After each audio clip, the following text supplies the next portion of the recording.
नमस्कार मंडळी. सकाळीच बाजारात जाऊन आले आणि कांदे बटाटे घेऊन आले.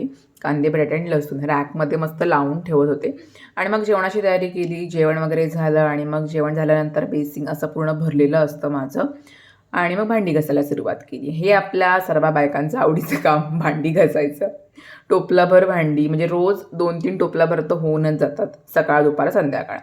मग काय झालं, कपडे लावले मशीनला आणि माझं डबल काम वाढलं. का तर नवऱ्याने त्याच्या खिच्यामध्ये ठेवलेले होते ऑफिसचे काहीतरी कागद आणि ते काढायला तो सुद्धा विसरला. मला वाटलं ह्याने टाकले असतील चेक करून आणि मी सुद्धा चेक केलं नाही. त्यामुळे कागद पूर्ण वॉशिंग मशीनमध्ये धुतले गेले.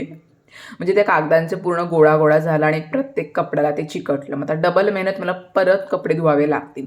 आणि आजकाल आपण काय करतो, ज्या नवऱ्याला गोष्टी आवडत नाहीत पण ते आपल्याला आवडतात अशा गोष्टी आपण बनवतच नाही. पण मी काय करते, कधी नवरा घरामध्ये नसला ना की मग मी माझ्या आवडीचे पदार्थ बनवते. म्हणजे वांग फ्राय, त्याला वांग वगैरे आवडत नाही, मला आवडतं. संध्याकाळी एकटीच होते घरी जेवायला, मस्त वांग फ्राय केलं. तुम्हाला सुद्धा आवडतं का वांग फ्राय? मला कमेंटमध्ये नक्की सांगा. मला अशी वांग्याची कापं अशी फ्राय करून खूप जास्त आवडतात. तर माझं जेवण रेडी आहे, या जेवायला. मस्त ताट दिसते, एक नंबर झाले होते. चला, व्हिडिओला लाईक करा, चॅनलला सबस्क्राईब करा. भेटते पुढच्या ब्लॉगमध्ये. चलो, बाय बाय.